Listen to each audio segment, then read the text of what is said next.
contaminated fish flesh that was added to chicken feed, and the chickens ate the PCBs, and it wound up in the meat and in the eggs. People are getting concerned. They say, don't let unsafe food put our lives at risk, for good reason. And these are episodes of contamination by animal-based foods. And so many of your friends who during the year get the flu, it isn't the flu, it's salmonella poisoning. The media has been fairly responsible in trying to educate us about the realities, the dangers of our high-fat diet. I'm very appreciative. It brings you to the same position that was reached by Gregorio Natividad, who is a meat inspector in Los Angeles, who worked there for 23 years. And he said, based on my experience in Los Angeles, my advice to the public is not to eat meat. This is a meat inspector watching it for 23 years. Maybe he knows something we should pay attention to. Here's another reason why I should consider changing our diet. Our kids are eating a lot of fat, and it is hurting them. Our children in North America are fatter than ever before, and their cholesterol levels are higher than ever before, and we are seeing heart attacks in younger and younger people. Don't kid yourself. A heart attack is not something that falls out of a tree on you at age 50. This stuff builds up in your arteries from childhood. And every year on this continent, 1,000 teenagers suffer strokes. 1,000 teenagers a year suffer a stroke. John McDougall is one of them, by the way.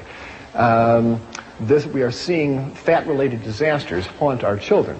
And researchers at Louisiana State University clearly say we should decrease the amount of fat we are feeding our kids. Here's USA Today announcing that study, recommending we lower the fat contents of our children's food. We are working actively to work in the schools to help get fat-free entrees onto the cafeteria line. High blood pressure, nasty disease, and it leads to strokes and heart attacks and kidney failure. Why do people get high blood pressure? Well, one way to view it is to consider the analogy of a garden hose. If you have a garden hose with a certain diameter and you have water flowing through it, there's going to be a certain pressure in that hose. What if you wanted to raise the pressure in the garden hose? Well, there's two ways to do it. One is to make the hose narrower. That will raise the pressure. The other thing to do is put more water through the hose. That will raise the pressure. Well, that's exactly what happens in our arteries. As we eat the standard North American diet and that fat builds up in the arteries become narrower, and so that raises the pressure. And when you eat sodium, as in table salt, sodium makes you retain water in order to dilute it out. And the more sodium you eat, the more water you pump around, and that's going to raise the pressure in your pipes. Guess where most of the sodium is found in the North American diet? In meats and dairy products. Sodium is in the muscle of all animals. All meat has sodium. Chicken, fish, meat, it's in the muscle of the animal. And the second place that sodium is found is in cow's milk. That mother cow wants to give her baby calf lots of sodium because it's expanding its blood vessel as a growing calf should.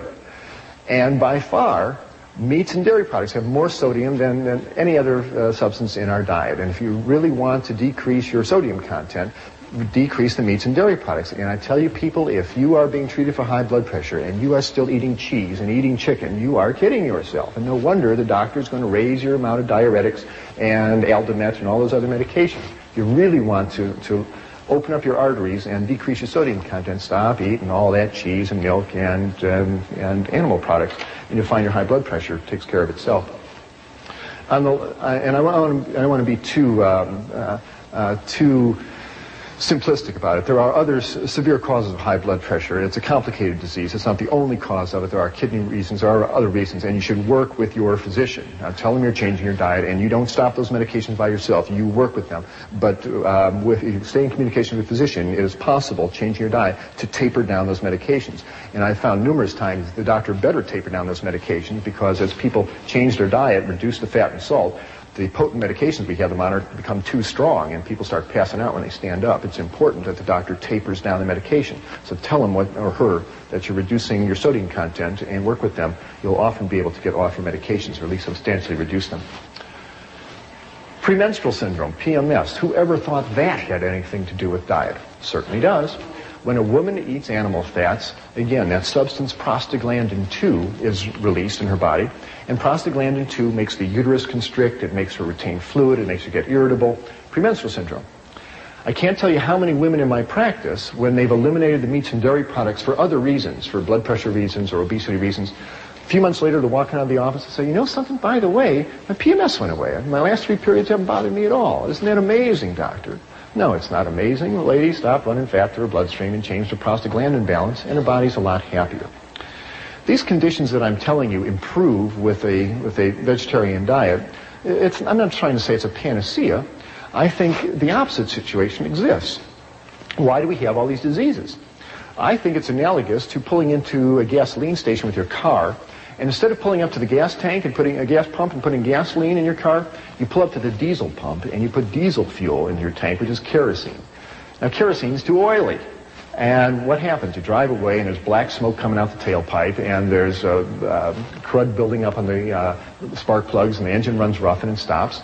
And you get towed back into the garage, and the mechanic asks you, what are you burning in for fuel? And you say, well, kerosene. And he says, well, I have an idea. Why don't you try gasoline? And you put gasoline in the car. Oh, works great. Oh, the black smoke disappears, the engine hums along. And you think about the mechanic and say, oh, he's so smart. He's not so smart. He just told you to put the proper fuel in the engine and it'll run fine. Similarly with us. Animal fats are too oily. They're too greasy. They stick to us. They clog us up. Your body cells burn carbohydrates. Your Krebs cycle enzymes burn carbohydrates. We burn sugars and starches. That's what you want to run your body on, not animal fats. Which brings us around to the Seibu Lions of the Japanese Professional Baseball League. More and more world-class athletes are realizing that our body cells burn sugars and starches, not fats.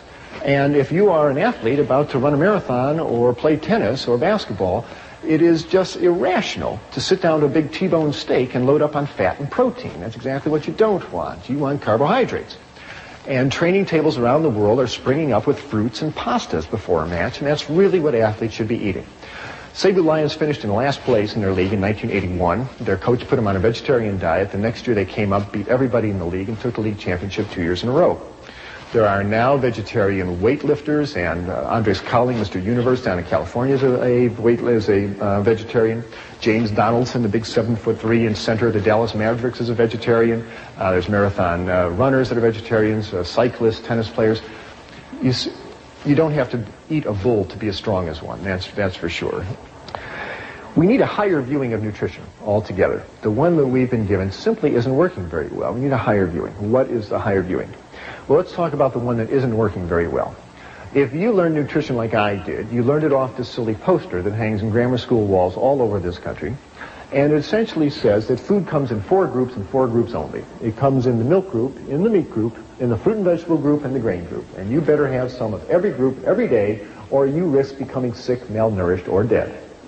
Subtle message, but it's what the kids are given. It's what I grew up with. Maybe it's what you grew up with. People, let's get real about the basic 4 food group scheme. It was not, repeat, not, handed down to Moses on Mount Sinai with the 10 Commandments carved in stone. The basic 4 food group scheme was invented by the United States Department of Agriculture in 1956 to promote the sale of meat and dairy products. What do you really need to run your human body? Nutrition 101. What do you really need? You need 5 things. It has nothing to do with cheeseburgers and milkshakes. The human body has no nutritional requirement for animal flesh, none. And it functions superbly on a balanced, varied diet of plant-based foods. 5 things you require. Protein, water, vitamins, minerals, and energy. That's what you require. You need a little bit of protein, 30 grams a day. It abounds in grains and legumes and fruits and vegetables. That's no problem getting enough protein. You need 2 quarts of water every day. That's found in the water you drink, the juices you drink, the fruit and vegetables that you eat. That's no problem. You need vitamins and minerals. They are found in green and yellow vegetables. Have a nice salad every day, a couple of carrots. You get all the vitamins that you need and all the minerals. We'll talk about vitamin B12 in a minute. Even that comes from plant-based foods.